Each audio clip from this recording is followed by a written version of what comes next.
E aí, Hugo, tudo jóia? Agora vai! Agora Boa eu noite. estava te esperando lá no, no inbox, sei lá como é que chama, na mensagem, e terminei me atrapalhando aqui, mas estava No aqui direct. antes já. Aham. Foi. Boa noite, professor Érico. Boa noite. Muito obrigado por ter aceito o convite. Né? Eu vou fazer aqui uma pequena apresentação, né? E aí o senhor vai ter aí mais ou menos 30 minutos, né, para fazer uma explanação do tema sugerido. E aí depois vamos fazer perguntas, né, bater um papo sobre essa temática, tá? Professor Érico Andrade Marques de Oliveira, doutor em História da Filosofia Moderna pela Universidade de Sorbonne, em Paris, na França. O título, claro, está em francês, eu fiz uma tradução livre, se estiver errado depois o senhor me corrija. É O Papel do Método na Constituição da Física Cartesiana. Né? Escreveu o livro O Sujeito do Conhecimento, e agora o mais recente livro que ele escreveu é sobre luzes, fracasso, impotência e afetos no capitalismo contemporâneo. Né? O tema sugerido pelo professor é sobre o fracasso no capitalismo contemporâneo. Então, professor, por favor, tenha a palavra. Muito obrigado. Hugo, primeiramente quero dizer da alegria desse convite, né? É uma felicidade estar aqui conversando de filosofia, falar um pouco das minhas ideias. É um prazer, assim, muito grande. Eu também faço votos de muita felicidade no teu trabalho. Eu acho que é um trabalho extraordinário de divulgação e discussão da filosofia. E é uma alegria poder contribuir um pouco para isso. Eu certamente não vou usar os 30 minutos. Eu acho que a ideia talvez seja a gente conversar também um pouco, né? Abrir esse espaço para o debate. Mas eu vou tentar entrar logo no tema para a gente ir, né, conversando, debatendo, fazendo filosofia, né? Fazendo a filosofia circular. Eu acho que isso que é o grande projeto filosófico que a gente tem que empreender nesse momento contemporâneo. Como você colocou muito bem aí, fazendo a tradução da minha tese, eu trabalhei há 14 anos atrás, quando eu fiz meu doutorado. Eu trabalhava muito questões ligadas à ciência, à física, à epistemologia, por isso eu escrevi esse livro, né, Sujeito do Conhecimento.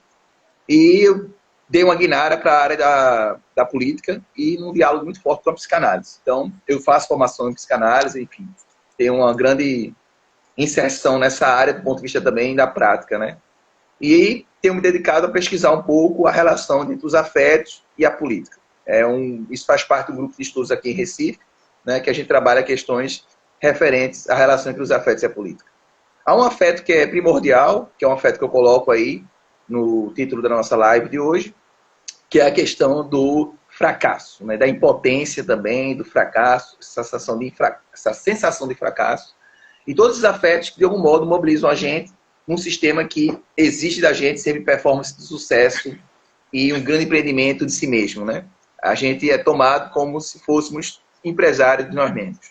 Então, a partir disso, dessas inquietações, eu construí um livro que se divide em 3 partes. Eu vou falar um pouco delas agora e consequentemente, dialogar com o tema sugerido para essa conversa de hoje. Primeiramente, e aí tem a ver com o meu doutorado, né? A filosofia moderna, o pensamento moderno, a modernidade filosófica, ela se constitui a partir da centralidade do sujeito. Um exemplo que eu gosto de dar com relação a isso, um exemplo didático, é que de Descartes a Kant, a Hegel, todos os filósofos, sejam empiristas, idealistas, racionalistas, qualquer classificação que você queira colocar, todos os grandes filósofos desse período, ou pelo menos filósofos que estão no cânone, escreveram uma obra em cujo título havia a palavra entendimento. Então isso mostra que o entendimento humano ele ocupa a centralidade da reflexão filosófica. Por quê? Porque os filósofos, em geral, acreditavam que o entendimento pode determinar a sensibilidade.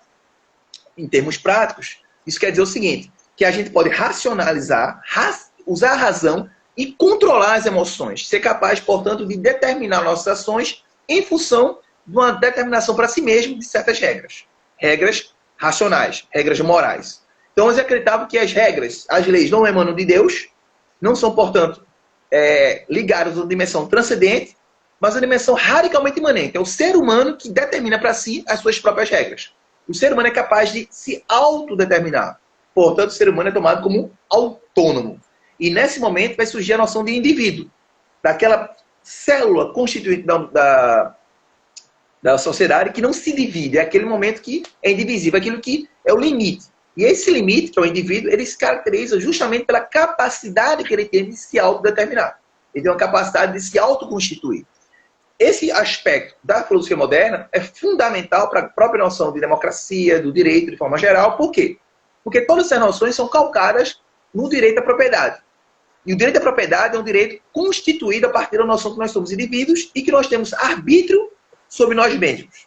Em outras palavras, a gente tem direito de dizer o que a gente deseja. Tem direito de se expressar. Temos direito de sermos o que nós desejamos ser. Então, essa ideia é central. Ela está no fundamento da modernidade. A própria noção de liberdade de expressão, por exemplo, é uma discussão filosófica. John Stuart Mill trabalhou ela como essa liberdade de você se expressar como sendo um direito ligado à sua propriedade, você exercer seu corpo da forma como você acha que é correto. Então, esse caldeirão filosófico formou uma ideia de que nós somos indivíduos que nos autodeterminamos. Essa compreensão moderna vai ganhar no capitalismo, sobretudo na segunda metade do século XX, o que a gente pode chamar de capitalismo contemporâneo, uma dimensão radical. Por quê? Porque o liberalismo já tem esse discurso de que a gente se autodetermina, que a gente é capaz de agir de forma racional. O capitalismo vai dizer, não, exatamente isso, você pode ser um empreendedor de si. Você é capaz de se determinar, de se controlar, de planificar seus desejos, suas vontades e agir conforme eles. Então o capitalismo trouxe para a gente a noção de que a gente pode se constituir a partir do empreendimento de si mesmo. Então a mesma palavra autonomia que era usada na filosofia para se referir ao sujeito, ao indivíduo na modernidade, é usada agora para se referir a profissionais, os chamados profissionais autônomos. Ou seja, pessoas que são capazes de se autodeterminar, de se autogerir. Então essa noção que a gente é empreendedor de si mesmo é uma noção que está disseminada em todas as camadas sociais. Então ela não é apenas o grande empresário executivo que tem um poder enorme, maravilhoso, dinheiro, etc.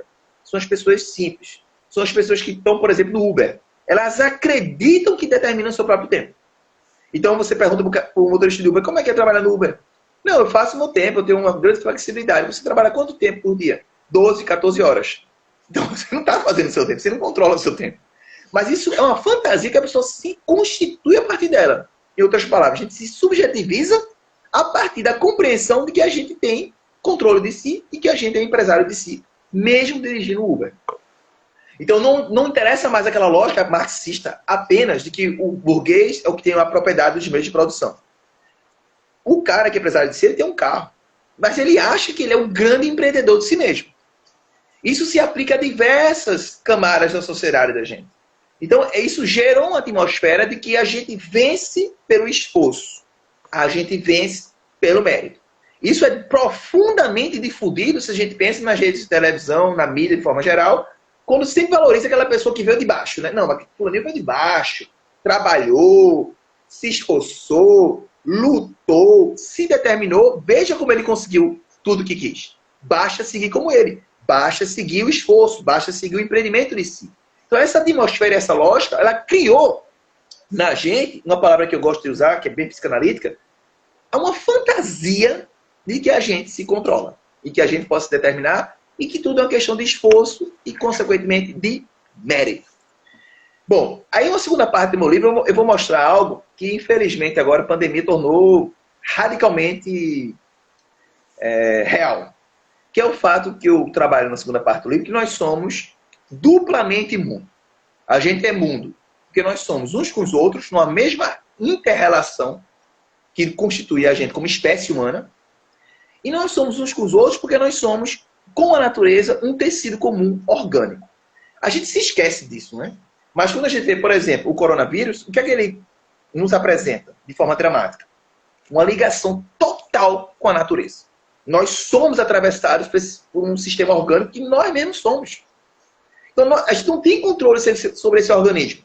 Você pode ser fitness, treinar, né? Ser uma pessoa cuidadosa com a saúde, isso é importante, evidentemente, mas isso não tem nenhuma garantia de que você não vai sofrer nenhum acidente.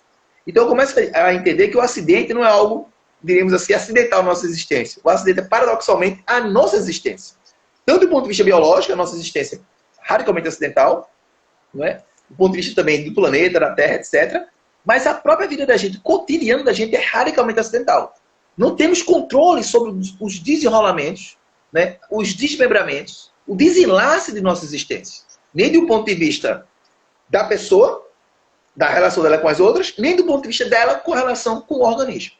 Então o que a gente percebe agora, por exemplo, no coronavírus é o quê? É que a gente, um vírus, e que é insignificante, tem uma grande discussão, inclusive, para dar o estatuto do vírus, do ponto de vista científico, qual seria a taxonomia mais própria para classificar o vírus, mas ele é capaz de nos isolar.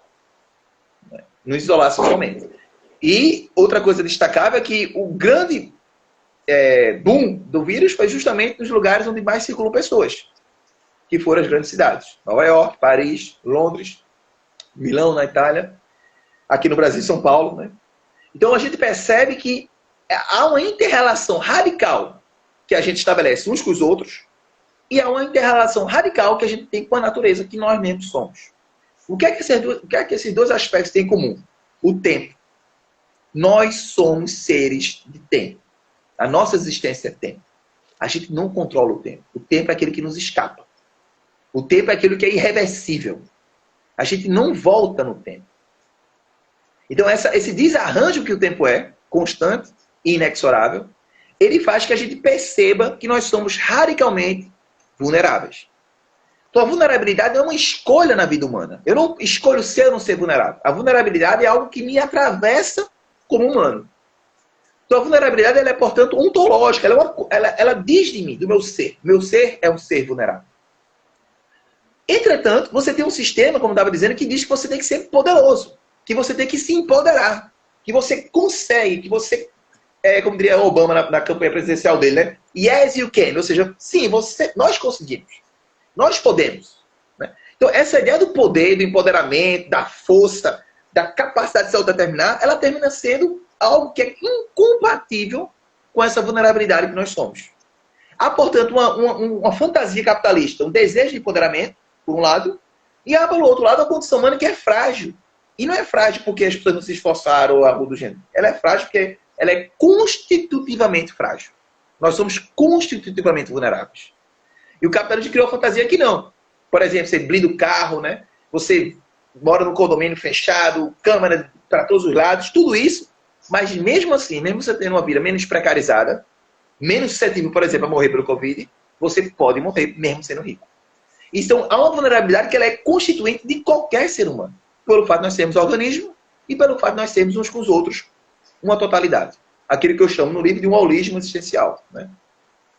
Então, o que acontece agora? Você tem uma exigência de performance, de sucesso, que tem que ser performado, que tudo, o homem tem que ser valentão, tem que ser o melhor performance sexual, tem que ser o grande empresário, tem que ser o grande professor, o grande acadêmico, tem que ser o cara assim, né? O cara, né? E aí você tem do outro lado uma exigência que é incompatível com a gente que é radicalmente vulnerável. Nós somos vulneráveis. E aí vem o ponto central da conversa de hoje, e é um pouco que eu trabalho no meu livro também, que é o fracasso. E eu tento mostrar no meu livro que o grande trunfo do capitalismo, a grande sacada do capitalismo, foi que ele já tem privatizado várias coisas. Aqui no Brasil nem se fala, né? Privatizou a escola, para quem tem dinheiro, plano de saúde, etc. Mas o capitalismo ele privatizou a culpa. Ele privatizou um afeto. Quando o capitalismo coloniza os afetos, ele ganha de maneira incrível no que diz respeito ao fortalecimento do sistema em detrimento do enfraquecimento das pessoas. De que modo? Quando eu privatizo a culpa, eu começo a achar que eu que não me esforcei. Eu que, ao invés de trabalhar 12 horas no Uber, deveria ter trabalhado 14. Eu que, ao invés de ter me divertido um pouco, deveria ter dedicado a minha vida ao trabalho. É uma metáfora disso, é um conto infantil, né? Para quem tem filho, ou enfim, ou quem era da nossa geração, da minha, pelo menos, tinha muita história dos 3 porquinhos. E como é aquela história dos 3 porquinhos, né? Um porquinho tocava violino, né? Fazia uma casa de palha, o lobo destruía a casa rápido. O outro porquinho, acho que tocava piano, fez uma casa de madeira, fraca, o lobo, brá. Aí os 2 porquinhos foram correr para a casa do terceiro, que fazia uma casa de tijolo, que trabalhava duro, que era o tempo todo trabalhador, e no final ele é recompensado porque a casa dele é destruída e os outros são obrigados a morarem com ele. Ou seja, a ideia de que você tem que se esforçar, tem que empreender, não deve se divertir, você tem que ser o grande empresário de si. E você vai ter sucesso. Isso está desde os 3 porquinhos a todos os filmes de Hollywood, como por exemplo Rambo, que é um cara que vence um exército inteiro. Né?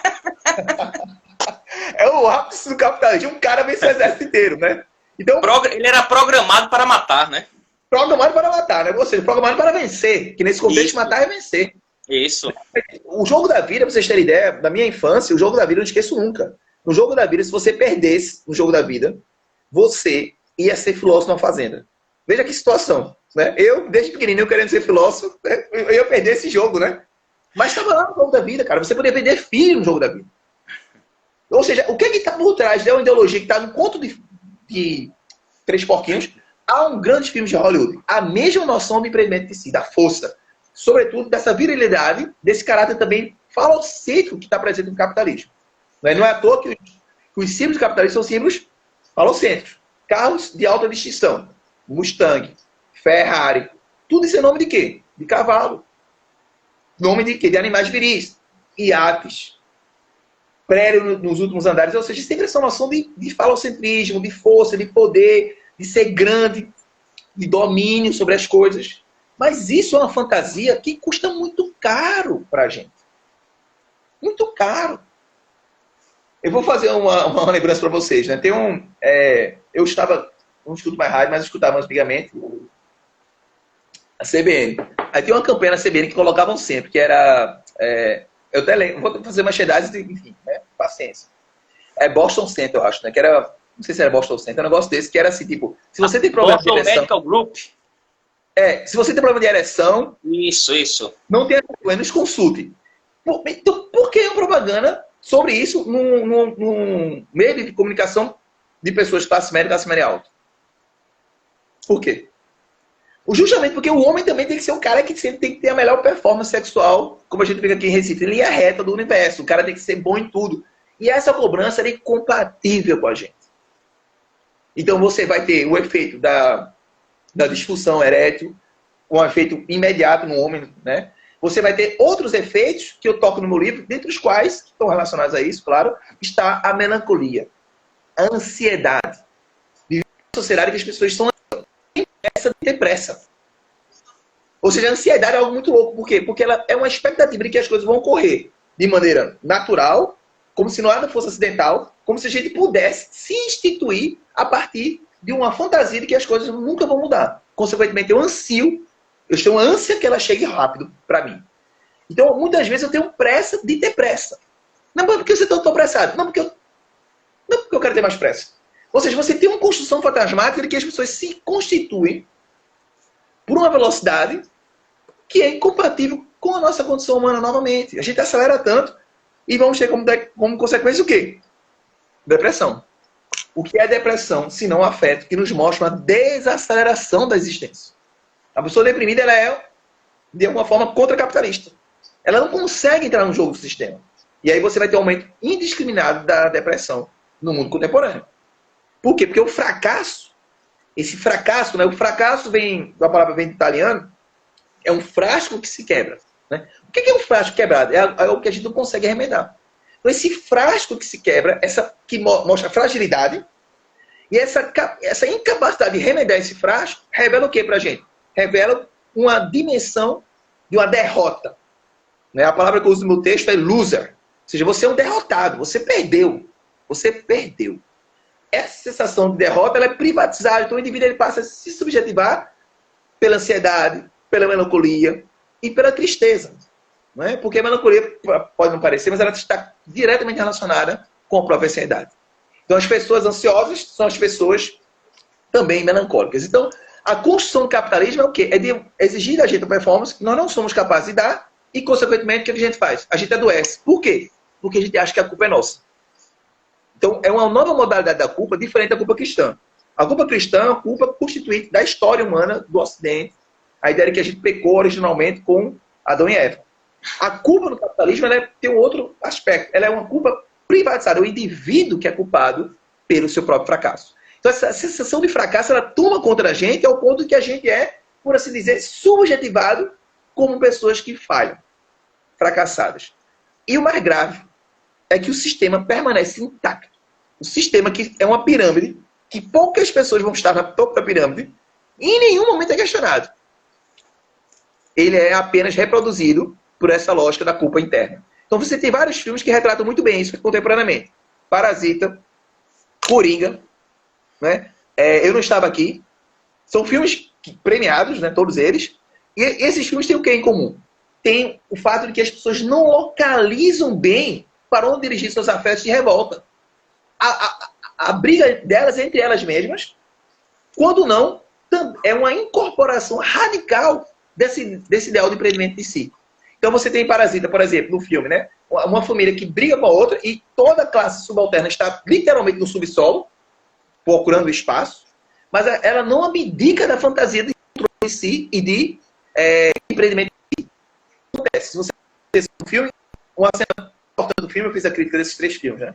Que o cara tá indo, saindo, na hora que tem uma chuva enorme, ele tá saindo, depois de ter sido descoberto, tá tudo perdido, ele sai com a foto no braço do grande arremesso que tornou a companheira dele, na época, a companheira dele campeã.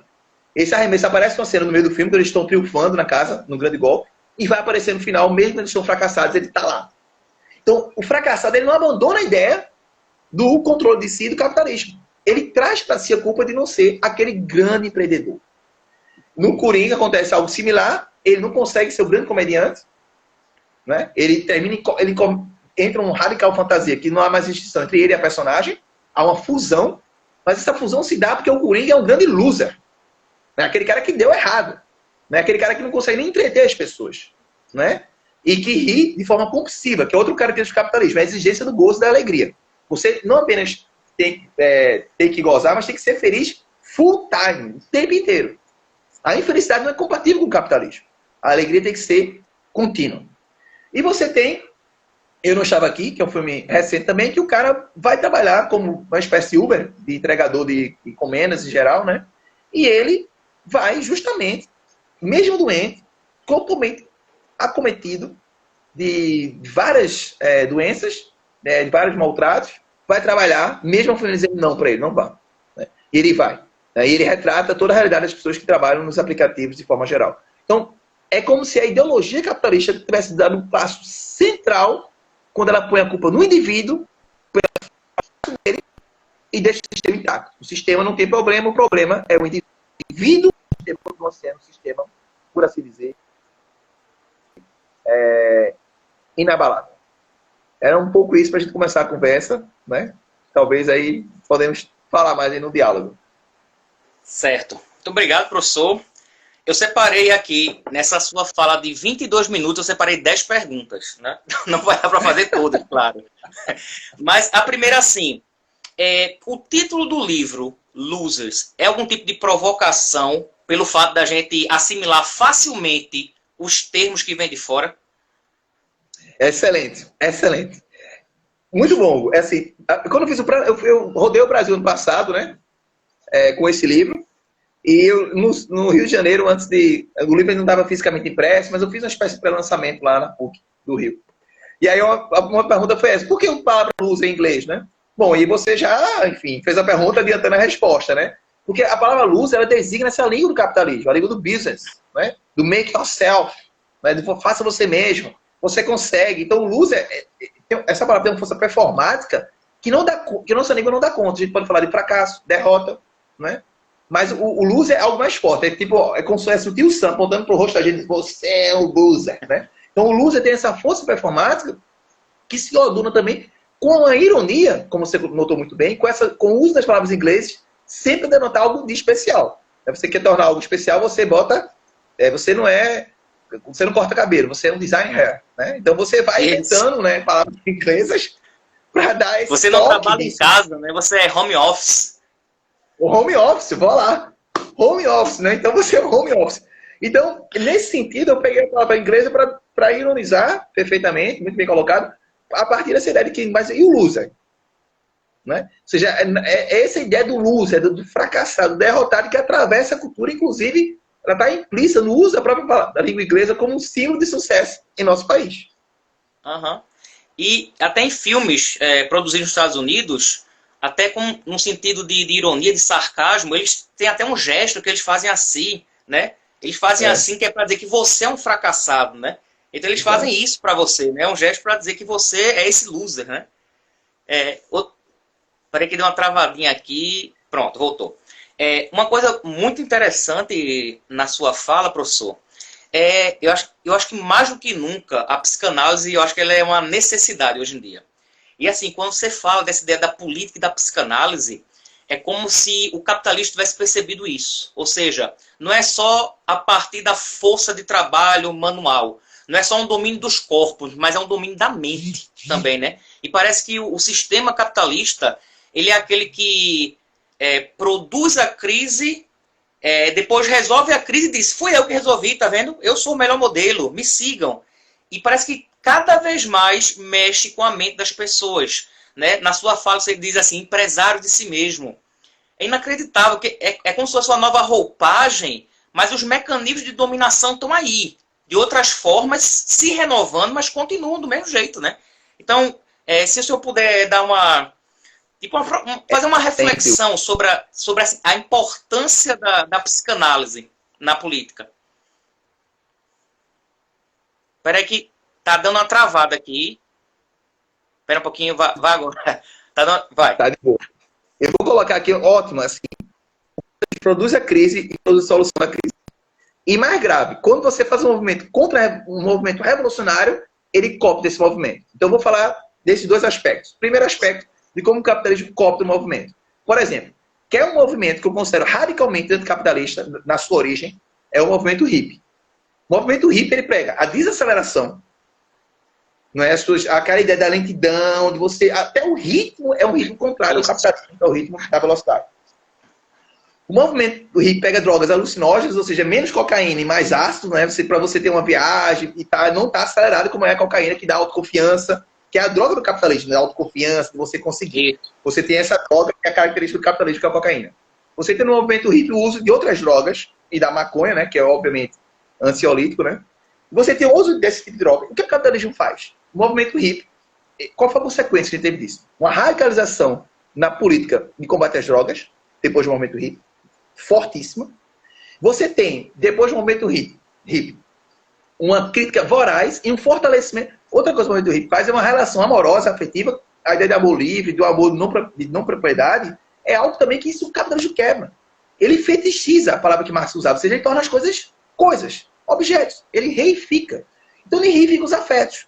Então todo o movimento hippie, por exemplo, que pregava você ter desapego, usar as roupas hippies, que não é menos produzidas, roupas improvisadas, roupas produzidas por nós mesmos, e o capitalismo transforma isso em mercadoria. Então você vai ter agora o famoso hippie de boutique. Né? Você vai ter uma compra, você tem uma mercantilização do modo de ser hippie. E você, consequentemente, trabalha no horizonte da padronização. Então, a padronização é fundamental para a maior produção. Então, o que é que você faz com o hippie? Que era algo absolutamente improvisado, as pessoas usavam roupas próprias. Então, o que você faz? Você padroniza o modo de ser hippie e vende isso como produto, né? E você fetichiza esse produto e tira desse produto a sua raiz de rebeldia. Então, é isso que as pessoas falam até em outros debates, como, por exemplo, a apropriação cultural. O que o capitalismo fez com o movimento hippie foi uma apropriação cultural. Você pega as ideias do movimento hippie, né, desloca elas e fica com aquilo que é fetichado, aquilo que é possível se tornar produto. Então, você vende agora, cara. O que você tocou muito interessante eu vou dar o exemplo das drogas legais. Né? O que acontece? O capitalismo ele produz pessoas melancólicas. Produz pessoas ansiosas. A ansiedade ela aumenta pelas razões que eu estava dizendo no início da nossa conversa. E que estão presentes no meu livro. O que ele propõe, então, em troca? Que a gente trabalhe menos? Não, né? Ele propõe que a gente continue trabalhando muito. E para que isso seja possível, é necessário que a gente tenha medicações que dopem a nossa condição. Ou seja, o capitalismo ele vai criar o quê? Ele vai criar estruturas, né, de dominação que envolvem a dominação, você chamou da mente, que eu poderia chamar também dos afetos. Dominam nossos afetos. Né? Como alguém está dizendo aqui, o exemplo de Che Guevara. O capitalismo tornou Che Guevara uma marca que você vai desfilar por aí em top model, em passarela. Né? Mas o capitalismo ele vai o quê? Ele vai tornar a gente doente. Ele adoece a gente, que a gente acha que a culpa é nossa, privatiza a culpa, e aí vai oferecer uma solução para isso, que é sempre uma pílula mágica. Eu sempre digo, não existe solução simples para problemas complexos. Aí, qual é o problema complexo? A depressão, que envolve várias coisas. Aí, qual é a solução simples? Um medicamento. Você joga o medicamento, a pessoa toma o medicamento e, ok, continua a trabalhar. Porque o medicamento ele não é outra coisa, senão tornar a pessoa ainda produtiva. Então, o capitalismo não pode sobreviver só com losers. Ele tem que ter gente que esteja na estiga do sistema, que esteja, né, tentando entrar e fortalecer o sistema. E ele não pode ser só pessoas depressivas. Então, isso é importante o capitalismo. Ele produz a doença, a melancolia, não estou dizendo que ele criou a melancolia, não é? Mas ele certamente vive dela. Ele alimenta ela, ele, em algum sentido, a produz e a medica para ter lucro. E é por isso que a indústria farmacêutica hoje é uma das indústrias que mais lucram no mundo. Não é à toa. Não é? Não é à toa que cada esquina tem uma farmácia, né? Isso. Exatamente. Inclusive... E que vende medicamentos, muitas pessoas tomam medicamento para dormir. Medicamento para dormir hoje virou uma coisa comum. Não, estou precisando tomar, tomo Rivotril, meio Rivotril, faz autodosagem de medicação, né? Mas isso tudo por quê? Porque o sistema existe, torna a gente ansioso. Não tem como, cara. Não tem como a gente dar conta disso. Então, o medicamento ele vem como um elemento externo ao corpo da gente para monopolizar e dominar nosso corpo em favor do produtivismo. Por quê? Porque ele não vai curar a gente. O medicamento não cura. Ele aumenta a nossa capacidade de empreendimento. Aquela capacidade de empreender com a depressão, que nos desacelerou, ela agora é retomada, né, pelo medicamento. O medicamento joga a gente para o sistema, para continuar pulsando e fazendo o sistema.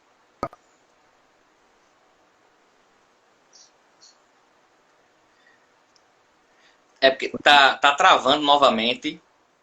Às vezes eu paro aqui porque deu uma travada. Certo, pode falar.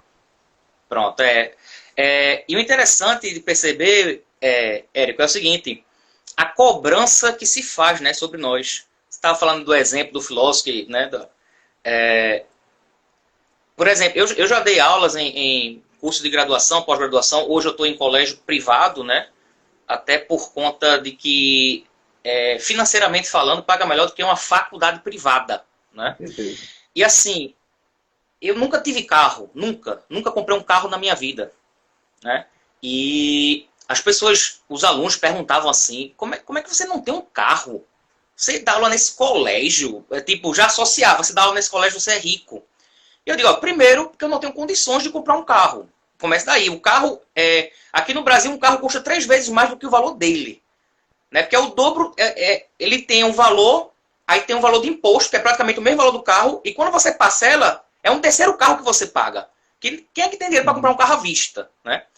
E eu, particularmente, nunca me preocupei com isso. Nunca me preocupei em, por exemplo, dar aula de manhã, tarde e noite e ser um exemplo de sucesso. Sucesso é aquele que se ocupa o tempo todo, né? Que foi a relação que você falou do tempo, né? Você fala assim, não adianta voltar no tempo.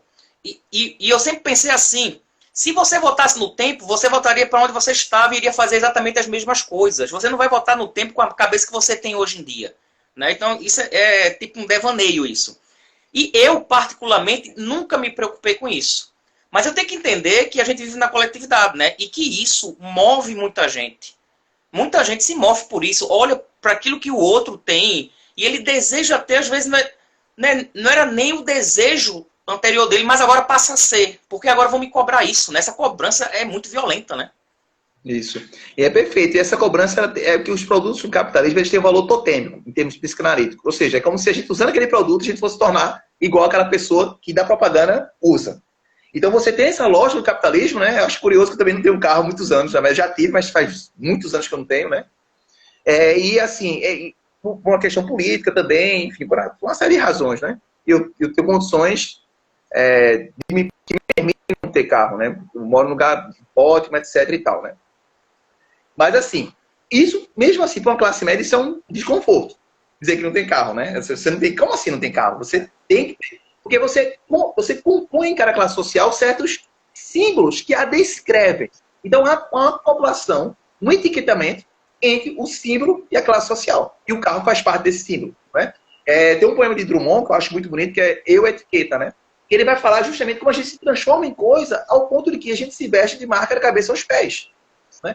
E o capitalismo funciona com que lógica? Ele funciona com a lógica do sucesso. Então, se certas pessoas de sucesso usam determinadas marcas, é como se as marcas tivessem um poder mágico, que uma vez eu as usando, eu vou ter o mesmo sucesso. Então você vai ter agora o quê? Uma fetichização simbólica, claro, de sucesso a partir do uso de certos produtos. Isso se dá porque certas pessoas de sucesso os usam. E a própria vida das pessoas se torna um fetiche. Por quê? Porque elas se tornam motivo de uma autobiografia, ou de uma biografia, para mostrar qual o caminho para o sucesso. Então você vai ter uma construção fantasmática de pessoas que estão tomadas pelo sistema como sucesso. Então elas vão agora vender esse sucesso a partir da venda da própria história da vida dela. Então o capitalismo ele fetichiza as próprias vidas, a tornam mercadoria, e essa mercadoria ela é vendida por quê? Porque as pessoas acreditam que podem ser como elas, basta que a gente siga aquele caminho, aquela biografia. Então a própria noção de biografia ela é construída no sistema em que valoriza isso. É por isso que biografia vende tanto. Uma biografia de grandes personagens da história do capitalismo, da história recente, elas vão vender bastante. Porque é como se elas dessem uma receita pra gente. Então essa ideia de receita, essa ideia de que a gente pode transformar tudo em mercadoria, inclusive a nossa própria história de vida, é que está na alma do capitalismo. Né? Ele tem esse poder de tocar nas coisas, como Rei Midas, mas torná-las agora produtos, objetos, coisas. E eu lembro quando você falou dessas biografias que fazem sucesso, né? Tinha um livro que o título era mais ou menos assim, Como Tornar-se Eike Batista em 10 Passos. E esse livro vendia como água, né? Mas depois que ele foi preso, ninguém quis se tornar mais Eike Batista, né? Interessante. E aí, falando isso, eu vou para a pergunta.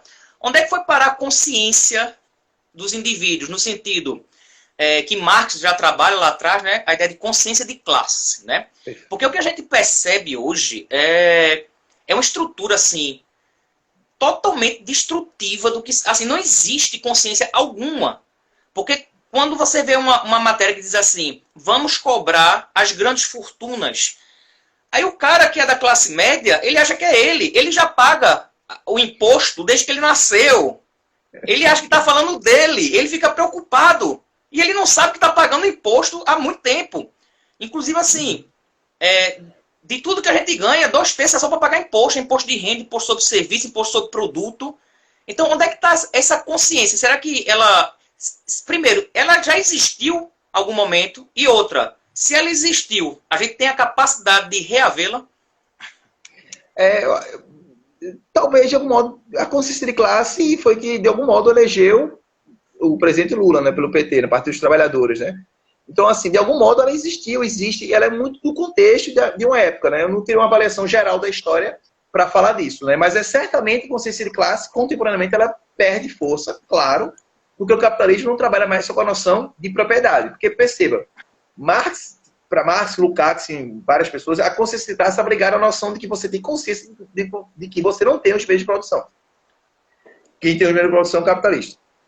O capitalismo contemporâneo, as pessoas fantasiam que são empreendedoras. Isso é grave. Porque é exatamente o que acontece que você acabou de descrever. A pessoa não tem nem fortuna, e quando se fala em taxar a fortuna, ela fica empolvorosa, fica preocupada. Mas por quê? Porque ela fantasia que um dia pode ser essa pessoa afortunada. Ela fantasia que ela pode ser uma vencedora. E mesmo que ela esteja em uma condição que não dê mais para fantasiar isso, ela vai se culpar. E vai querer, por exemplo, que seus filhos sejam essa pessoa de sucesso. Sejam Eike Batista em 10 passos, como você deu o exemplo do livro ótimo, que eu nem conhecia. Ou seja, o capitalismo, a vitória dele foi ele construir essa fantasia de que a gente pode, e que quando a gente não pode, a culpa é nossa, e quando a gente assume essa culpa, a gente vai agora projetar nos outros que eles têm que ter sucesso, o sucesso que eu não tive. Então essa exigência ela vai ser transgeracional. Ela vai atravessar gerações, por quê? Porque a família dizendo para os filhos, você tem que conseguir, você tem que ser melhor do que eu, você tem a oportunidade que eu não tive. Então todo esse tipo de cobrança é uma cobrança o quê? Que incide sobre a lógica de que você pode se determinar, controlar seu tempo e vencer. Sendo que, como eu dizia, o sistema não comporta todo mundo no topo da pirâmide. As pessoas fracassam. Mas as pessoas fracassam, mas elas não tiram o sistema de si. Elas incorporam o sistema na forma de eu culpa privatizada, eu tenho culpa pelo meu insucesso, e o sistema permanece intacto. Ou seja, eles não abandonam o ideal do eu. A maneira como o sistema se estrutura como ideologia. Eles acreditam que temos que ser uma sociedade competitiva. E se o cara tem mais dinheiro, é mérito dele. Não temos que tirar o mérito. Né? Então, isso que é difícil hoje, de ter uma consciência de classe. Porque é um domínio do capitalismo pelos afetos de forma muito radical. E as pessoas fantasiam que serem elas mesmas grandes capitalistas. Outro ponto importante que abaixo de falar, essa ideia, né, de que eu vou dar oportunidade ao meu filho que eu não tive. Né? E aí eu acho que a psicologia, de novo, a psicanálise, né, é importantíssima. Às vezes os pais depositam nos filhos os sonhos dele Em nenhum momento ele pergunta ao filho qual é teu sonho, o que é que tu queres, filho. Ele já te impõe a profissão que tu deves ter, com quem deve casar, onde tu vai morar. E como é que fica a saúde mental das pessoas numa situação como essa, né? É tenebroso.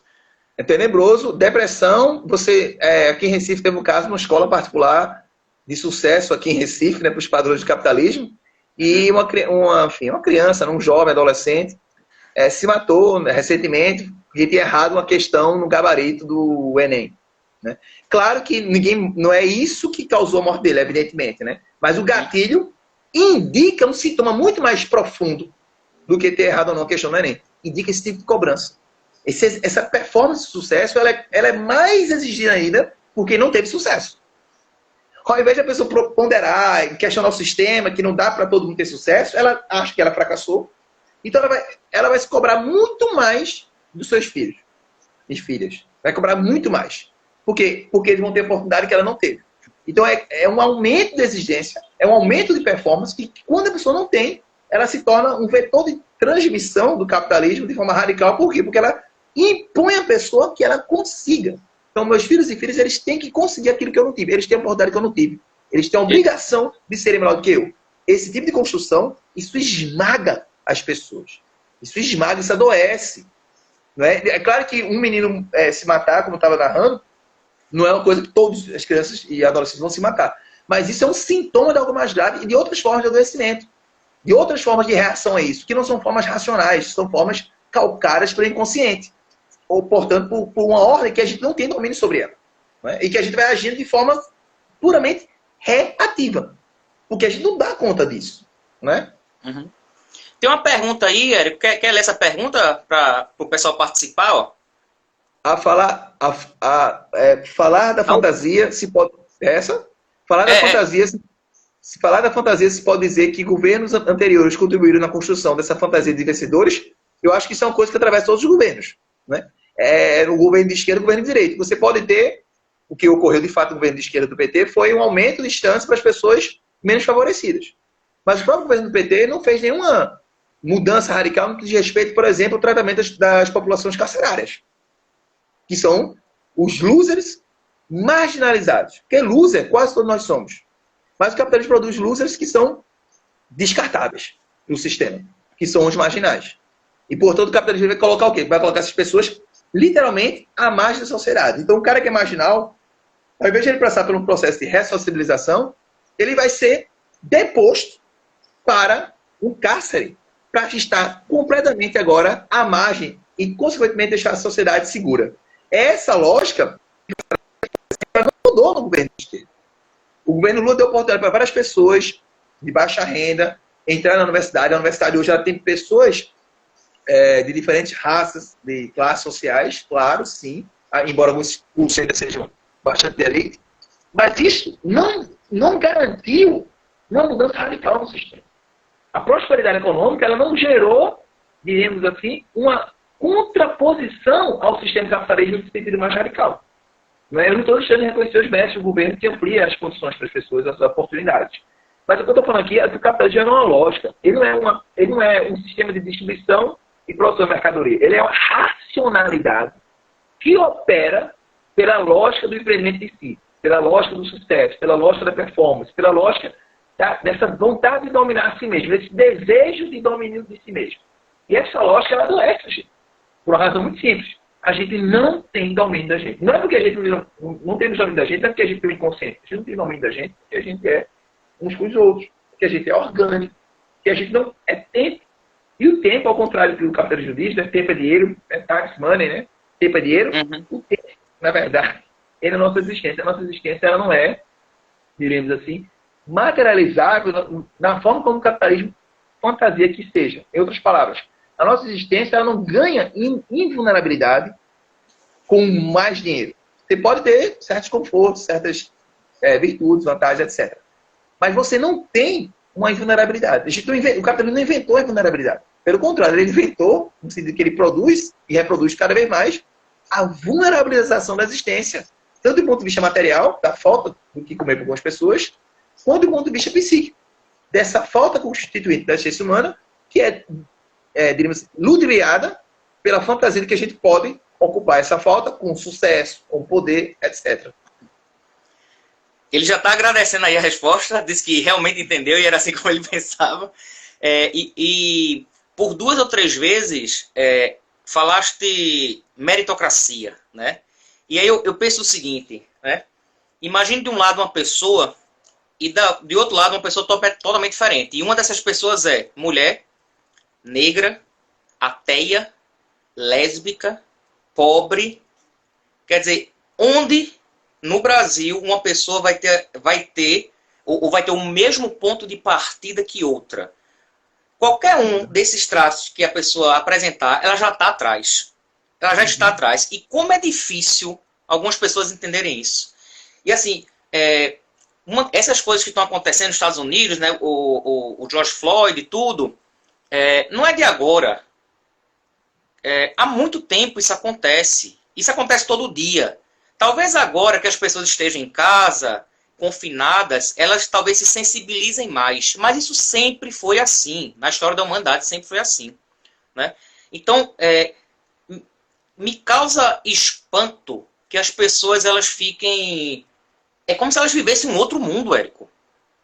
Eu não sei onde é que... porque é inacreditável. Porque assim, tem uma coisa que é muito importante, que é o lugar de fala. Eu não tenho... Dessas 5 situações que eu coloquei, eu não sou nenhuma delas.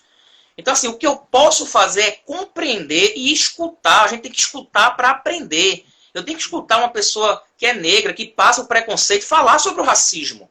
Eu tenho que escutar a mulher falar sobre o feminismo. O feminismo não é mimimi, feminismo é necessidade. Parece que as pessoas não conseguem entender isso e começam a fazer vínculos, né, de vitimismo. Feminista é tudo abortista, comunista, não sei. Quer dizer, começa a criar estereótipos das pessoas que é para poder se desvincular delas. Outra coisa que é tenebrosa, né? Essa ideia da meritocracia parece que faz parte do mundo de algumas pessoas, mas elas não entenderam ainda o que é isso, né? Excelente. Porque o capitalismo ele produz um sistema em que as pessoas se afirmam pela individualidade. O sucesso é sempre individual, que é outra fantasia, né? É como a ideia de patente, né? Como se eu descobri, a grande descoberta minha foi sozinha. Todo conhecimento humano é produção coletiva.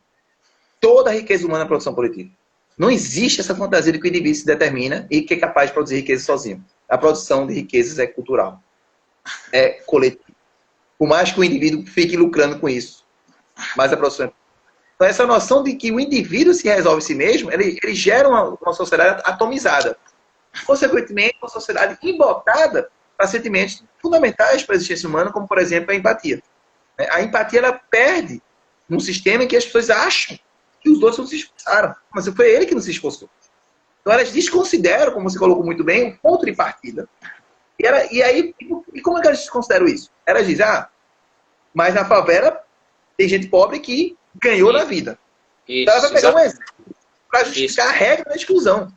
Exatamente. Então, essa é a lógica do sistema de trabalho, e isso está diariamente em tudo. É na revista, é na televisão, é no cinema. Tudo está sempre colocando, né, que você tem o poder de se determinar e que não consegue isso porque não se esforçou bastante. Mesmo em situações precárias, vamos dizer, mas aquele cara na situação precária conseguiu, por que você não? Então você é ocupado. Então, essa lógica ela termina sendo a lógica contra-empática. É uma lógica que gera um individualismo, uma atomização da sociedade que dificulta relações de solidariedade que são fundamentais para a existência humana, né? E a pandemia, de alguma forma, ratifica isso, né? E tem gente que diz assim, né? Não, eu sou racista não, eu tenho um amigo negro. É inacreditável. É assim, eu acreditava que o Brasil tinha um lugar que era muito raso, mas parece que tem um poço. E parece que o poço é cavado diariamente, né? Não chega nunca no fim. E aí uma outra temática que a gente está se aproximando do fim, que eu acho que é importantíssimo também nesse novo contexto que nós nos encontramos, e eu bato muito em sala de aula, às vezes eu tenho que falar uma aula inteira sobre isso, e eu queria que você pudesse refletir um pouco, que é a diferença entre liberdade de expressão e discurso de ódio. Às vezes nem desenhando as pessoas conseguem entender isso. É engraçado que é curioso que as pessoas que defendem liberdade de expressão no governo Bolsonaro são pessoas que defendem ao mesmo tempo a ditadura militar. Então isso já causa um espanto na gente. É uma flagrante contradição na defesa da ditadura militar e na defesa da liberdade de expressão, porque essas coisas elas não combinam. Elas são incompatíveis entre si. Então, é claramente não uma defesa da liberdade de expressão, é uma defesa de uma imposição de expressão. Em outras palavras, é uma defesa deles, exatamente. É imposição de expressão, não é liberdade de expressão. Você só defende a liberdade de expressão para você poder esmagar e oprimir o outro. A partir do momento que você consegue fazer isso, você não vai ter mais necessidade de liberdade de expressão. Liberdade de expressão não é para conviver com a pluralidade. É para, diríamos assim, justificar e legitimar um discurso de ódio que tem como ponto central justamente destruir a diversidade. Destruir quem pensa diferente. Destruir tudo aquilo que eu considero que é comunista, que é abortista, que é tudo isso que você acabou de dizer. Por quê? Porque simplesmente não é meu espelho. Então é uma posição muito claramente narcísica que acredita que a liberdade de expressão deve estar em função da única expressão que é a expressão dela mesma. E, consequentemente, isso é uma vontade de poder, de domínio, que nega, no sentido mais radical possível, algo que é constituído na democracia, que é a expressão, não é qualquer expressão, é a expressão da diversidade, e não de uma unidade moral que seria supostamente melhor do que as outras e que é a unidade que os governos autoritários, em geral, defendem. E é inacreditável que nessa colocação das pessoas que elas acham ser uma liberdade de expressão, tem alguns termos que já são decorados, né? Tipo, que acho que são xingamento, né? Tipo, comunista. Érico, eu estou com 39 anos. Até hoje, uma pessoa que me chamou de comunista não soube explicar o que era o comunismo. Não soube explicar. Então, quer dizer, você dá nome a algo que você não sabe nem o que esse nome representa, o que ele é, a história, absolutamente nada. É uma reprodução do discurso. E o pior, esse discurso se legitimou. Porque até então, muitas dessas pessoas elas estavam escondidas, né? Exato. Mas parece que agora tem um representante, parece não, com certeza tem um representante que me autoriza a falar. Ou seja, há um processo de identificação agora, né? Ou seja, se ele fala, eu também posso falar. Eu encontrei o meu lugar aqui. E aqui tem outros como eu que também saíram da toca, ou vamos dizer, do esgoto, né? Porque eu não sei de onde pode vir. É inacreditável. Exato. Perfeito, né? Na verdade, o movimento conservador no Brasil existe há muitos anos, desde a República, né? No início da República, você teve um movimento integralista, por exemplo, no início do século XX, que era o movimento de definir propriedade, família e também os valores do cristianismo de maneira geral, né? E a pátria, né? Pátria, propriedade e família. Esse movimento integralista do início do século XX, ele vai, com outra roupagem, ganhar força na ditadura militar, né? E 30 anos depois da ditadura, nós retomamos de novo esse movimento da defesa da propriedade, da pátria e da família, com características diferentes, evidentemente, mas tendo como ponto central e de convergência entre os diferentes momentos da história do Brasil, a ideia de que existe uma unidade moral e que essa unidade moral, quem possui sou eu, que sou um cidadão de bem. Né? Então você exclui todos os outros cidadãos a partir dessa nomenclatura de cidadão de bem, que traz para si os símbolos da pátria, como se houvesse uma identidade entre esse projeto político e a própria nação. Por que essa identidade existe para eles? É porque tudo que está fora do registro do que é determinado pelo conservadorismo, passa a ser uma ameaça. E, consequentemente, deve ser, de alguma forma, exterminada. É por isso que a ditadura militar tem qual era o recado, o lema, né? Brasil, ame ou deixe. É a mesma coisa que vai ressurgir agora no governo Bolsonaro. É a mesma lógica da exclusão daquele que não é idêntico a mim mesmo, né? Então, isso é perigosíssimo, né? É perigoso. Sempre existiu na história do Brasil. Acho que ganhou uma relevância atualmente, sim. Ganhou, claro, não vamos ser hipócritas. Cresceu, mas sempre existiu. O desafio é a gente develar isso a partir de uma defesa intransigente do pluralismo de ideias, da liberdade de expressão, no sentido de garantir que as pessoas de diferentes credos, diferentes raças possam se expressar. Porque liberdade de expressão não pode ser uma coisa abstrata. Para que haja liberdade de expressão, como você colocou, a gente tem que escutar as pessoas negras, temos que escutar as pessoas trans, temos que escutar as pessoas que historicamente foram silenciadas. Então é fundamental para que haja liberdade que a gente vá seguir numa trilha de uma abertura política cada vez mais radical e não de um fechamento da política. E parece, né, que esses movimentos agora, eles são identitários, mas eles reclamam dos outros movimentos que buscam identidade, né? Exato. Ele reclama, por exemplo, do movimento de busca de identidade da comunidade LGBTQI+.